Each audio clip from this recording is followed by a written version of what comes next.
Eh, Oke, Bismillahirrahmanirrahim. Assalamualaikum warahmatullahi wabarakatuh. Waalaikumsalam warahmatullahi wabarakatuh. Siang, Pak.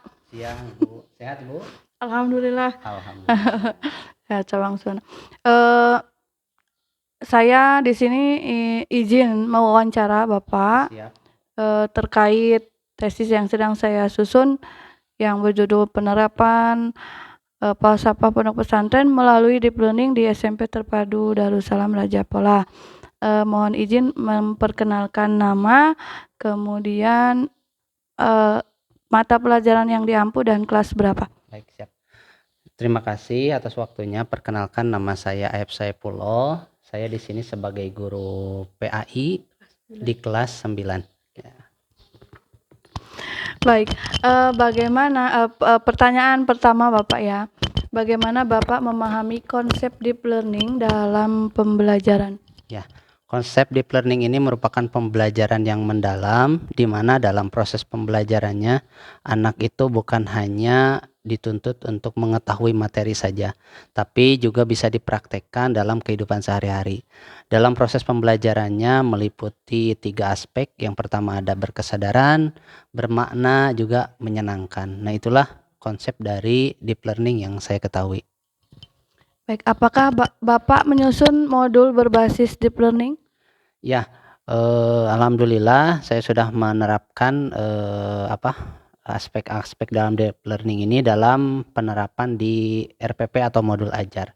Ini diharapkan dengan perencanaan yang baik nanti dalam pembelajarannya itu menghasilkan proses pembelajaran yang baik, di mana anak aktif dalam pembelajaran, diskusi dengan baik, kemudian anak mampu menerapkan apa yang dipelajari di kelas, seperti itu, Ibu.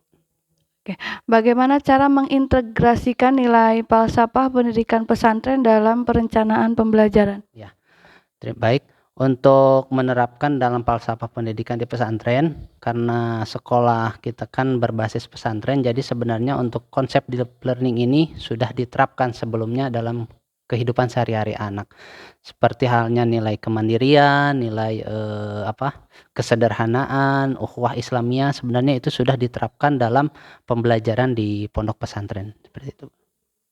Apa saja tujuan pembelajaran yang ingin dicapai terkait nilai karakter siswa? Baik, ketika kita menyampaikan materi ke anak, maka target kita bukan hanya yang diketahui anak itu adalah hafalan, tapi praktek yang ingin kita dapat dari pembelajaran yang kita sampaikan. Apalagi anak-anak kita yang berada di pondok pesantren, tentu saja ketika kembali ke rumah itu akan menjadi apa istilahnya itu, harus punya bekal karena akan menjadi orang yang dipercaya oleh masyarakat di luar. Orang itu memandang, oh kita di pesantren insya Allah mungkin kita itu bisa. Nah, maka ketika deep learning ini diterapkan, maka sangat sesuai sekali dengan kondisi atau keadaan di pesantren. Oke, media atau teknologi apa yang direncanakan untuk digunakan? Ya, untuk media alhamdulillah di pondok juga menunjang cukup ada lab komputer, kemudian ada juga Chromebook. Nah, ini bisa digunakan oleh guru-guru termasuk saya untuk sebagai media pembelajaran atau penunjang kegiatan pembelajaran deep learning. Nah, untuk aplikasi-aplikasinya bisa menggunakan Canva atau Quizzes sebagaimana yang kita kenal. Juga banyak-banyak lagi sekarang, apalagi sudah tren-tren dengan namanya istilah AI ya, Bu. AI. Nah, itu bisa dikombinasikan untuk proses pembelajaran sehingga anak-anak itu jangan sampai ada kesan anak yang di pesantren itu ketinggalan zaman. Oh, itu salah sekali. Kita di pesantren bukan hanya dibekali ilmu agama, tapi juga dibekali dengan IT-nya, dengan teknologinya, sehingga mereka bisa mampu bersaing ketika mereka udah lulus dari pesantren, seperti itu. Oke, bagaimana pelaksanaan pembelajaran deep learning di kelas? Ya. Untuk pembelajaran deep learning di kelas, alhamdulillah sudah terlihat ya, karena dalam pembelajaran ini kita mengedepankan diskusi, anak kemudian saling tanya jawab, kemudian jadi anak itu tidak jenuh ketika kita praktek. Misalkan kita sedang membahas ibadah haji, kita juga langsung mempraktekkan manasiknya sehingga anak-anak itu tidak jenuh, dan alhamdulillah hasilnya sangat berkesan di anak-anak. Apakah siswa terlibat aktif dalam pembelajaran? Alhamdulillah terlibat aktif meskipun mungkin ada sebagian kecil lah, karena kan di pondok itu ada sebagian kecil yang masih belum terlihat. Ada beberapa faktor di mana di pondok itu masih banyak kegiatan sehingga anak mungkin ada yang kelelahan atau apa. Tapi secara garis besar, alhamdulillah dengan deep learning ini proses pembelajaran sangat berjalan dengan aktif dan anak antusias untuk mengikuti pembelajaran. Metode apa yang digunakan untuk mendorong pemahaman mendalam siswa? Ya, lebih tepatnya mungkin dengan project juga, project based learning bisa diterapkan di anak-anak ini. Jadi anak-anak bukan hanya mengenal teori tapi langsung dipraktekkan. Misalnya project apa yang menghasilkan seperti halnya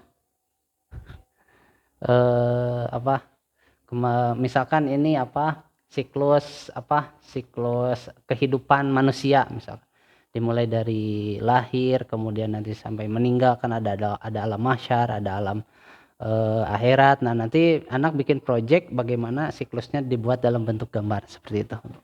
Oh iya betul. Apakah apa peluang yang dirasakan dalam penerapan deep learning di pesantren? Ya, penerapan deep learning ini memperkuat nilai-nilai yang ada di pesantren, karena sebenarnya pada dasarnya sudah ada ya Bu, sudah ada nilai-nilai falsafahnya. Nah, dengan adanya deep learning ini semakin diperkuat untuk nilai-nilai atau falsafah pondok itu. Seperti itu. Apa saja kendala yang dihadapi saat mengajar dengan pendekatan ini? Ya, tadi mungkin sudah disinggung sedikit bahwasanya dalam pembelajaran ini tentunya tidak bisa sekaligus ya Ibu, karena mungkin anak juga perlu pemahaman. Kemudian di samping itu masih ada juga siswa yang sebagian kecil masih mungkin terbiasa sebelumnya dengan metode ceramah. Nah, sekarang kita coba gali dengan metode diskusi. Mungkin ada anak yang masih malu untuk berpendapat atau itu, tapi insya Allah semakin berjalannya mudah-mudahan proses deep learning ini semakin lebih baik lagi. Aya nu lepatnya. Kayaknya diulang lagi tadi ya? Oh iya. Kala, iya entasnya. Yang ini, oh ini. Belum. Oh udah kita belum. Bagaimana kesiapan fasilitas teknologi di sekolah? Untuk fasilitas alhamdulillah sudah cukup memadai di pondok. Ada lab komputer, kemudian ada juga Chromebook. Ya, meskipun anak-anak tidak memegang smartphone tapi mereka diberi kesempatan untuk menggunakan teknologi di sekolah atau di pondok. Apakah ada pelatihan khusus untuk guru terkait deep learning ini? Ya, untuk pelatihan ini sudah dilaksanakan. Ada yang dilaksanakan secara ini oleh dinas, mungkin yang jadi perwakilan di sekolah. Kemudian yang menjadi perwakilan ini mengimbaskan kepada teman-teman guru yang ada di sekolah atau di pondok. Apakah metode ini meningkatkan pemahaman siswa terhadap nilai pesantren? Betul. Dengan adanya metode deep learning ini, pembelajaran menjadi semakin mendalam, anak-anak semakin paham apa itu falsafah pondok tentang kemandirian, kemudian ukhuwah Islamiyah, kemudian ada kesederhanaan dan kebebasan seperti itu. Apakah ada perubahan karakter siswa yang terlihat? Ya, untuk karakter alhamdulillah anak-anak semakin semakin yakin, kemudian semakin pede, karakternya semakin bagus, semakin bertanggung jawab. Apalagi mereka ini di pondok itu semua dikerjakan oleh sendiri, mereka semakin mandiri, semakin sederhana. Itu yang terjadi ketika proses pembelajaran deep learning ini diterapkan. Bagaimana cara Bapak mengevaluasi keberhasilan pembelajaran? Ya, untuk mengevaluasi kita jadi pertama mungkin ada 3 asesmen ya Bu. Yang pertama asesmen di awal, kita memetakan bagaimana karakter anak, kemudian bagaimana metode pembelajaran yang akan digunakan, itu asesmen awal. Yang kedua ada asesmen selama pembelajaran. Nah, kita lihat progres bagaimana anak ini mengikuti pembelajaran. Kemudian asesmen yang ketiga itu bisa juga di akhir pembelajaran atau di akhir semester. Nah, itu menjadi bahan evaluasi bagaimana cara kita melihat perubahan atau mengevaluasi keberhasilan suatu pembelajaran seperti itu, Ibu. Apakah metode ini lebih efektif dibandingkan metode tradisional atau kita bisa kenal konvensional? Oh, ya. Ya, metode ini sangat efektif. Bahwasanya kalau dulu mungkin istilahnya ada teacher center, nah, sekarang menjadi student center. Jadi anak yang lebih aktif, guru di sini hanya sebagai fasilitator saja. Seperti itu. Baik, terima kasih Bapak atas jawaban yang Bapak berikan. Mudah-mudahan kedepannya karakter siswa-siswi di SMP Terpadu Darussalam lebih terbentuk lebih kuat lagi dalam membentuk karakter siswa-siswanya. Terima kasih. Assalamualaikum warahmatullahi wabarakatuh. Waalaikumsalam warahmatullahi wabarakatuh. Terima kasih, Bu. Ya, sama-sama.